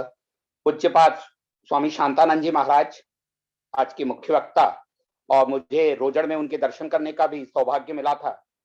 आज की बड़ी विमल और विदुषी सारस्वत अतिथि महोदया विमल वैदेही जी, और इस कार्यक्रम की आत्मा, ऊर्जा और संचालक जो अपने कर्म की कसौटी पर रत्न के रूप में खरे उतरे, ऐसे भाई आर्य रत्न लाखनलाल जी, और आर्य समाज के पूरे देश से और बहुत बड़े हिस्से से एकत्रित सभी सम्मानीय, आदर योग्य, श्रद्धा के योग्य आर्य माताओं, बहनों, भाइयों। हमारी कविता जी को भूल गए आप, जो पिछले अध्यक्ष का कार्य सामान्यतः मुख्य वक्ता के प्रवचन के बाद में कुछ टिप्पणी करना, उसमें से कुछ चीजों को रेखांकित करना, और जो bottom line carry home message होता है उसको रेखांकित करना होता है। पर यह काम आज की हमारी सारस्वत अतिथि बहन विमलेश जी ने बहुत ही अच्छे ढंग से कर दिया, जो शायद मेरे लिए संभव भी नहीं था, क्योंकि ये विद्वानों का काम था, और उन्होंने बहुत ही अच्छे ढंग से मुझे इस जिम्मेदारी से बचा लिया। मैं एक साधारण कार्यकर्ता के नाते हम लोग क्या कर सकते हैं? ये जो इतनी अच्छी ज्ञान की गंगा और नित्य प्रति के आदमी के डेली यूज की जो चीज थी उसको बड़े प्रभावी, सरल और साथ में मधुर ढंग से पूज्य स्वामी शांतानंद जी ने प्रवाहित करी। पर दुर्भाग्य है कि ऐसे देश में हमारे आर्य समाज के कितने अति विद्वान और इतने अच्छे प्रवक्ता हैं, लेकिन समाज उनका पूरा उपयोग नहीं कर पा रहा है। मैं लाखनलाल जी को इसलिए बधाई देता हूं कि वो इतने अच्छे कार्यक्रम आयोजित करते हैं, वो तो है ही है, पर उसमें कुछ नए लोगों को भी जोड़ने का प्रयास करते हैं। हमारे समाज के लोग क्रमवंतो विश्वमार्यम का सबसे ज्यादा शायद पाठ करते हैं, सबसे ज्यादा बार इस वेद की पंक्ति का उपयोग करते हैं, पर उस हेतु जो अन्य आर्य समाजी हैं उन तक अपनी बात लेके नहीं जाते। महर्षि दयानंद सरस्वती ने जब आर्य समाज का बात करी, वेदों की बात कही, छुआछूत का विरोध किया, स्त्री पुरुष की समानता करी और एक बहुत नया शब्द दिया शुद्धि का, कि जिसको आजकल हम ना घर वापसी कहते हैं। ये खाली मौलिक चीज थी या बहुत समय से जो लुप्त थी, उसको पुनः इस भारत देश में लाए। और उस समय तो इसका बहुत विरोध था, है ना, कोई पसंद नहीं करता था, कोई मानता नहीं था, सब लोग इसके अगेंस्ट थे, सुनना भी पसंद नहीं करते थे। पर आज इस जो हिंदू पुनर्जागरण की वेला इस देश में हुई है, अनेक अन्य संगठनों ने भी काम किया है, बहुत सारों ने, उसमें बहुत ही वेद के प्रति और शुद्धि के प्रति बड़ा सकारात्मक बदलाव आया है। सिर्फ जरूरत यह है कि अब कोई विरोध नहीं कर रहा है हमारा हमारा स्वागत कर रहा है समाज, पर जरूरत यह है कि हमारे कार्यकर्ता पहुंचे लोगों तक। लाखनलाल जी जो ये 1-1.5 घंटे का कार्यक्रम करते हैं, पर मुझे पता है कि ऐसे कार्यक्रम के आयोजन के पीछे कितनी ऊर्जा लगती है। इस 1.5 घंटे के अलावा उनको अपने दिन के 2-4 घंटे और इसमें लगाने पड़ते हैं। एक एक आदमी से तय करना वक्ता कौन रहेगा, ये रहेगा, और उसके बाद में कहीं कुछ गड़बड़ हो जाए तो नहीं है, सबको बताना। और एक काम संयोजन करते हुए भी करना पड़ता है कि वक्ता जब समय की सीमा लांघते हैं ना, तो बड़ी सख्ती से और विनम्रता से उनको नियंत्रण में लाना पड़ता है, क्योंकि ये बहुत जरूरी है। अच्छा वक्तव्य देना तो संभव है, पर श्रोता इकट्ठे करना आज में जो पूरी बात को सुनते और उनको बांधे रखना, ये भी बहुत आवश्यक है। इसलिए वो एक साथ समय निश्चित करके और कई लोगों को इकट्ठा करते हैं। एक ही जना करता रहे तो बहुत ही अच्छा हो, पर अलग अलग लोगों की अलग अलग रुचि हुई, वो पूरे समय नहीं सुन पाते, तो 4-5 लोगों के बीच में समय का विभाजन कर और उसका सख्ती से पालन कराकर बहुत अच्छा कार्यक्रम करते हैं। ये हम सब लोगों को इसको बहुत प्रोत्साहन देना चाहिए, करना चाहिए। हम कम से कम 10 आदमियों को, मेरे को जब से ये लिंक से जुड़ने का सौभाग्य मिला अभी कुछ ही दिन पहले, और बांसवाड़ा में तो इतना समय भी नहीं मिल पाता था, भले मैं सेवानिवृत्त हो गया, लेकिन हमारे चिकित्सा के उसमें तो सेवानिवृत्ति होती नहीं, तो रोगियों के बीच में, और अब आयु हो गई तो जो पहले कभी किया नहीं, नित्य यज्ञ और स्वास्थ्य के लिए योग और थोड़ा सा स्वाध्याय करते समय, तो इसमें समय मिलता नहीं था। पर यहाँ मेरे को अपने पुत्री के पास अटलांटा आने के बाद में अच्छा समय मिला, तो मेरा समय का बहुत सदुपयोग हो रहा। यहाँ आर्य समाज में भी गया मैं साप्ताहिक सत्संग में, पर वहां भी सामान्यतः कम लोग आते हैं, बाकी बेटे ही उसको नेट से लिंक से उसमें शामिल होते हैं। तो आप बहुत अच्छा करें। तो अब हम सब लोगों का कर्तव्य, जैसे मैंने यहाँ के कई लोगों को, अच्छा मैंने यहाँ कर कई लोगों, 1-2 मिनट और लूंगा लखन जी, मैंने बड़ी आपके अनुशासन मैंने प्रयास किया कि मैं घड़ी रखूं, पर आज का घड़ी रखना बंद हो गया, तो मैंने सोचा दूसरे मोबाइल पे घड़ी सेट करूं, पर कर नहीं पाया। तो कई लोगों को क्या हम सैकड़ों को से संपर्क करेंगे, तब उनमें से कुछ 2, 4, 10 एक बार जुड़ेंगे, और उनमें से 1-2 आदमी फिर हमारे आर्य समाज के सहयोगी बनेंगे। तो हम सबका दायित्व है कि हम अधिक से अधिक लोगों को जुड़ें। और एक जैसा मैंने बताया, महर्षि दयानंद तो बहुत महान थे, पर हम लोग कई बार, और पिछले कवि सम्मेलन में भी हमने देखा वो काम बहुत अच्छा किया। पहली बार कुछ लोगों को कवि सम्मेलन में लाए नए लोग, पर उनको विवेकानंद दयानंद में अंतर भी नहीं पता था। और आज भी बहुत सी जगह हम जब दयानंद के उत्सव में लाते ना, तो विवेकानंद से बोलने लग जाते हैं। वो क्यों कि उनके जो अनुयायी थे, चेले थे, यार एक विशेष संगठन ने उनको बहुत महत्व देना शुरू कर दिया। बाकी मैं यहाँ आपको बताऊं, उनकी आलोचना या निंदा करने के लिए नहीं कर रहा, कि मैं शिकागो में जब पहली बार आया तो मैंने बहुत पता किया, अगर शिकागो है तो विवेकानंद के उसमें जाएंगे अपन, तो मुझे कोई बताने वाला नहीं मिला। और उनकी लोकल टूरिस्ट की वो होती है होटल में, मैंने फिर अपने हिंदुस्तानी मित्रों से जो पूछा, तो कोई नहीं, एक ने गूगल पे देख के बताया कि यहाँ आर्ट म्यूजियम में एक डेस्क उनकी है, पर उसका $50 के करीब वो लगता था, और हम 6-7 लोग थे, और बाकी मेरे अलावा किसी को इतनी रुचि नहीं थी कि उसको जाके देखे, तो हम उसको बिना देखे निकल गए शिकागो से। मैं 3-4 साल बाद फिर आया, तब हम 2 ही थे, मेरा दामाद साथ था, हम ज्यादातर जगह देख चुके थे पहले, तो मैंने कहा नहीं मेरे को तो यही देखना है भले। तो हम गए सब वहां देखने, तो बहुत निराशा हुई, दुख हुआ। एक तो कोई बताया नहीं उस आर्ट म्यूजियम में, वो सन 15, 16, 17 का दुनिया का सबसे बड़ा 1 नंबर का आर्ट म्यूजियम था। इतनी डॉलर वो थी, लगभग 50 हॉल में 3-4 हजार आदमी दुनिया के एक साथ देखे, पर वहां एक जरा सी खिड़की, उससे पूछने पे पता लगा कि वहां है विवेकानंद की गैलरी। एक 4x6 की खाली पट्टिका थी और कोई उसको नहीं देख रहा था।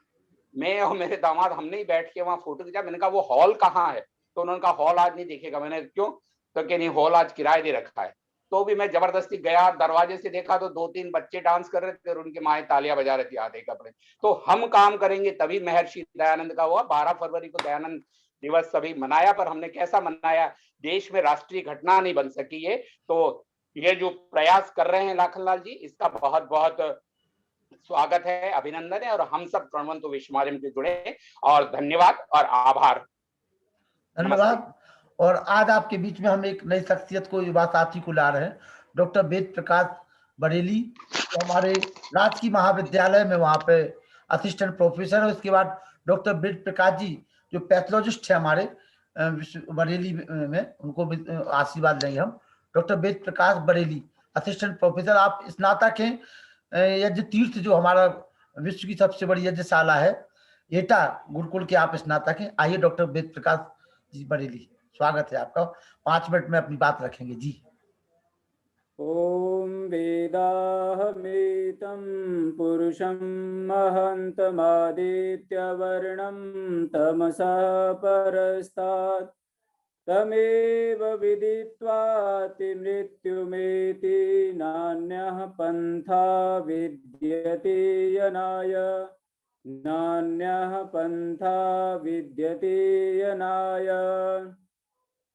आज के वेबिनार के अध्यक्षता कर रहे मनीषी डॉक्टर युधिष्ठिर त्रिवेदी जी, जिनका जज्बा और जोश आर्य समाज के प्रति अभी हमने सुना। आज की सारस्वत अतिथि दर्शनाचार्या श्रीमती विमलेश बंसल जी, जिन्हें हम रोजाना ही प्रतिदिन ही विभिन्न विचारों के माध्यम से हम यहाँ सुनते हैं। और आज के प्रवचनकर्ता आचार्य स्वामी शांतानंद जी सरस्वती, जिनकी विद्वत्ता का अभी अभी परिचय हमने पाया।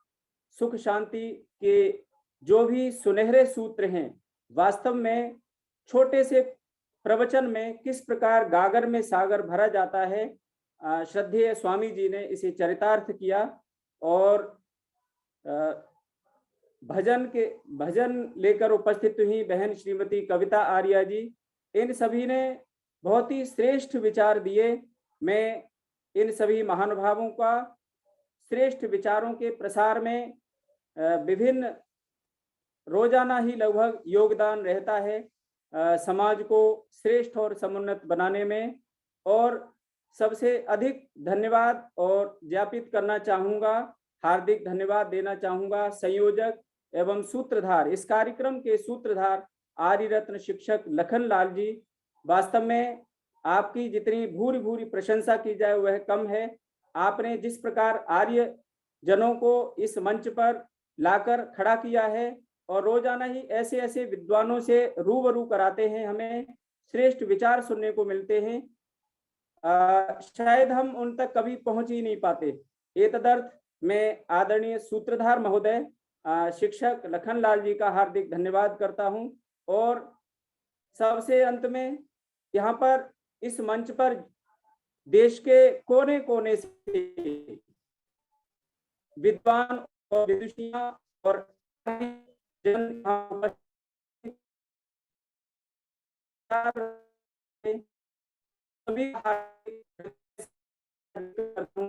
बहुत धन्यवाद। बहुत बहुत धन्यवाद। और ये थे डॉक्टर वेद प्रकाश जी, जो फरीदपुर बरेली में असिस्टेंट प्रोफेसर हैं संस्कृत के। और आप अनुभवत रूप से आप देख रहे होंगे लगातार जुड़े रहते हैं। आज हमारा संवाद हुआ फोन के माध्यम से, बहुत अच्छा लगा। और आप गुरुकुल एटा के स्नातक हैं, ये बहुत बड़ी उपलब्धि है। आगे भी आपको सुनते रहेंगे।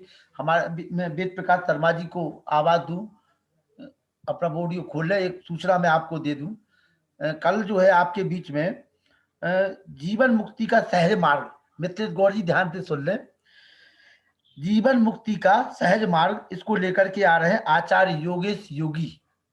आचार्य योगेश योगी जी जो श्रीमद दयानंद वेदार्थ महाविद्यालय गुरुकुल गौतम नगर नई दिल्ली और सारस्वत अतिथि के रूप में आप प्रतिदिन सोशल मीडिया पर देखती होंगी। श्री अशोक कुमार आर जी जो सेवानिवृत्त डिविजनल फूड एनालिस्ट राजस्थान सरकार, आप अध्यक्ष हैं श्रीमद दयानंद सत्यार्थ प्रकाश न्यास उदयपुर। प्रतिदिन नए नए वो आप जो युवा बच्चे जो देखने आते हैं नवलखा भवन को, उनकी वीडियो सोशल मीडिया पर डालते हैं। ऐसे कल के हमारे सारस्वत अतिथि रहेंगे और अध्यक्षता करेंगे आचार्य संजीव रूप जी बदायूं, वो भी अच्छे विद्वान है संजीव रूप जी, तो उनको भी आप लोग सुनेंगे। मैं चाहूंगा कि हमारे डॉक्टर वेद प्रकाश शर्मा जी जो प्रोफेसर हैं, पैथोलॉजिस्ट, रोहिलखंड विश्वविद्यालय बरेली में, 5 मिनट उनका हम आतिथ वचन ले लें जी। आप सभी लोगों को नमस्कार। सादर नमस्ते। आपको बस 5 सूत्र बताएंगे जिससे आप जीवन में सुखी रहें। बिल्कुल, वो सूत्र हम सब लोग सुनना चाहेंगे, सुनाइए आप।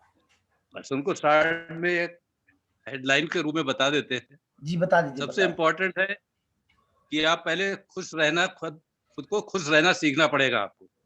अगर आप खुद खुश रहेंगे तो किसी में दम नहीं है कि आपको निराश कर दे, आपको दुखी कर दे। तो सबसे पहले पॉजिटिव थिंकिंग अपने माइंड में बनाना है आपको, ये बहुत ही इंपॉर्टेंट है। और दूसरी इंपॉर्टेंट, सुखी रहने के लिए आप अपनी इच्छाओं को कम करें। ये नहीं दूसरे का बंगला और दूसरे की कार देख करके आप उसकी इच्छा करने लगे। अपनी लिमिटेशंस को जरूर पहचाने, तभी आप सुखी रह सकते हैं। और तीसरी चीज, जिससे भी मिले और जिससे भी आदान प्रदान हो या जब भी सुबह उठे तो प्रभु को धन्यवाद देना जरूर आपको चाहिए। थैंक्स देना, प्रभु को धन्यवाद देना बहुत ही इंपॉर्टेंट है। इससे आपको पॉजिटिव एनर्जी मिलेगी, ये बहुत ही इंपॉर्टेंट है आपके जीवन के लिए।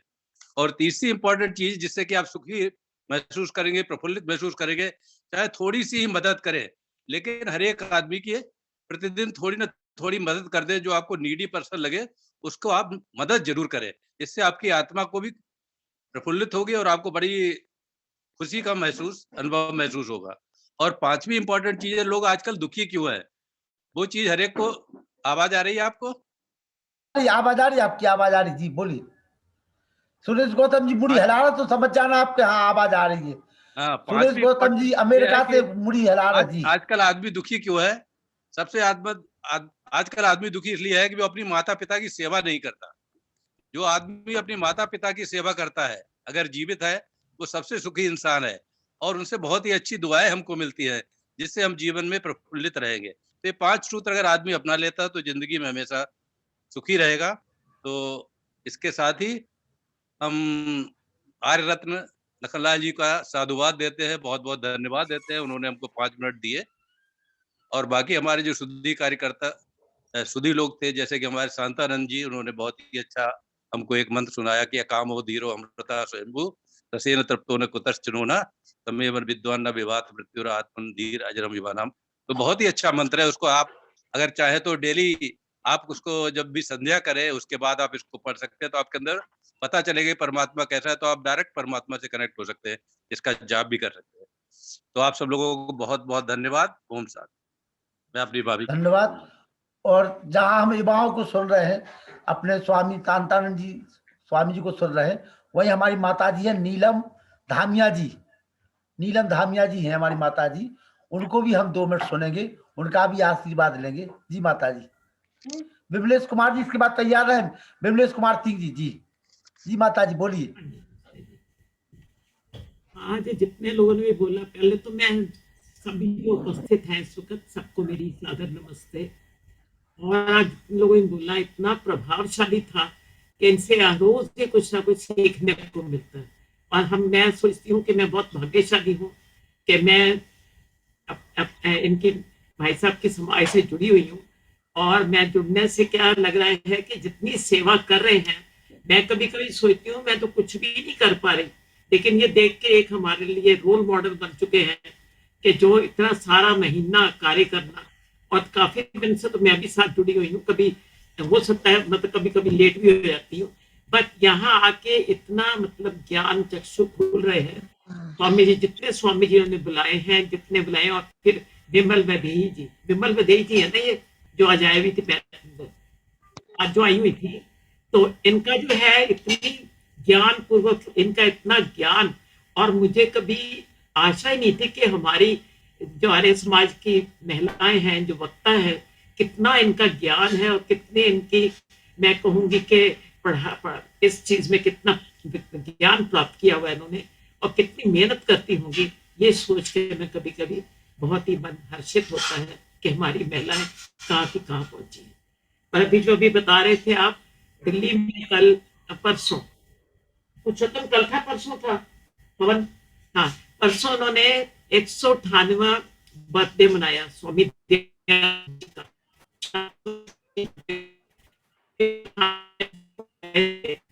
मैं भी एक भाग थी, और उस दिन अपनी संस्कृति पर, अपनी सभ्यता पर, अपने वेदों पर, स्वामी जी पर इतना गर्व महसूस हुआ देखकर कि सारे 11 देशों के लोग मिले हुए थे उस समय में। ये कविता जी के आर्य समाज है जिसमें वो है। तो आज तो मैं आज कविता की कहानी सुन पाई, भजन बहुत ही अच्छी भजन प्रचिका बनाई हुई है, और रोज कहीं ना कहीं से हमें कुछ ना कुछ ज्ञान प्राप्त होता है। स्वामी जी का जो है, अलग अलग स्वामी जी आते हैं, वो हमें जो वेदों के ज्ञान देते हैं, और जो हमारी तो सभ्यता, हमारी संस्कृति वेदों पर चलती है। मैं आशा करती हूँ, बल्कि प्रभु से इस वक्त बैठी हुई प्रार्थना करूंगी आप सबके साथ कि हमारे वेदों का प्रचार सिर्फ भारत में न रहे, सब जगह जाए। और परसों जब मैंने वो यज्ञ अटेंड किया, खुद मैं एक भाग थी उसमें, तो मुझे इतना ये अच्छा लगा कि 11 अलग बाहर के विदेशों से भी लोग जुड़े हुए थे, उनमें भी कितनी श्रद्धा और किस तरह उन्होंने भजन भी गाए, और मुझे बहुत अच्छा लगा। और मैं सच बताऊं कि विमल वैदेही जी की तो मैं एक खास, जैसे अंग्रेजी में फैन बोलते हैं। माता जी प्रणाम, धन्यवाद, नमस्ते। हाँ जी नमस्ते जी। मैं सचमुच आप जैसी विदुषी महिला को देखे गर्वित महसूस करती हूँ। आपके पैरों की धूल के बराबर भी नहीं हूँ, लेकिन फिर भी मैं ये सोचती हूँ कि कितना गर्व होता है अपनी देख के। और आपको तो मैं कब से सुन रही हूँ, जब से दिल्ली से, जब से ये कोरोना आया है। मैं कहती हूँ हम साल के भाग्यशाली है कि जो लोग सोचते हैं हाय क्या करे, ये करे, वो करे, मैं इसके लिए सोचती हूँ कि आर्य समाज कितना जबरदस्त काम कर रही है इस क्षेत्र में। और जो 2-2.5 साल हो गए एक तरह से कोरोना को आए हुए, मैं आज तक कभी किसी को नहीं बोली कि मेरा मन नहीं लगता। मैं दिल्ली की आर्य समाज भी होती है, काफी में आप बोलती हैं, और यहाँ पर भी आप आई हुई हैं, बड़ा ही मुझे अच्छा लगता है। आई हुई कहूंगी, हम बच्चे ठीक है प्रेजेंट एक दूसरे के दर्शन कर रहे हैं, तो ये मैं सोचती हूँ कि हम सौभाग्यशाली हैं कि टेक्नोलॉजी ने हमें आज यहाँ तक पहुंचाया। और मुझे मौका मिला चंडीगढ़ से बाहर की महिलाओं को देखने का, कितनी विदेशी महिलाएं हमारे देश में हैं, तो हम कैसे सोचे कि हमारे भारत में वेदों का प्रचार नहीं होगा। और यही मैं 1.5-2 साल से ये महसूस कर रही हूँ कि सच में। धन्यवाद माता जी, आपका बहुत बहुत धन्यवाद। धन्यवाद जी। ये नीलम धामिया जी हमारी माता जी हैं, और मैं निवेदन करूंगा, ये युवा साथी हमारे जो अभी अभी जुड़ रहे हैं। और मैं इस समय बता दूं आपको कि युधिष्ठिर जी भी अमेरिका से जुड़े हो, सुरेश गौतम जी भी अमेरिका से जुड़े हो, विमलेश कुमार सिंह जी युवा साथी हैं जो आर्य समाज में प्रवेश कर रहे हैं, उनके भी 2 शब्द हम सुन लें जरा जी। फिर एक भजन सुनेंगे, इसके बाद समापन करेंगे। चंद्रमान जी आप भी वीडियो खोल लीजिए जी। विमलेश जी बोलिए। विमलेश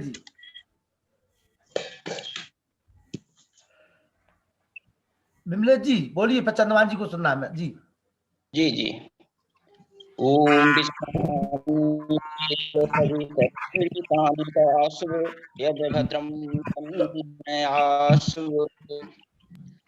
आज के इस कार्यक्रम की अध्यक्षता कर रहे अध्यक्ष महोदय, संचालक महोदय, और इस मंच पर जुड़े सभी विद्वान, आर्य जन और मातृशक्ति, ये हम सब के लिए बड़े गौरव की बात है कि हम सबको ऐसा मंच उपलब्ध है।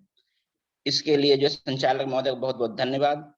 इस कार्यक्रम से जो है हमारे लिए तो खुशी इस बात की है कि कभी कभी मन में आशंका हो रही थी हुआ करती थी कि जिस तरीके से हमारी संस्कृति और जो पुरानी परंपराएं जिनसे हम लोग हट रहे थे, अब एक आशा का किरण जो है हम लोगों को, उम्मीद की किरण दिखाई दे रही है कि चीजें और अच्छी तरीके से आगे होंगी।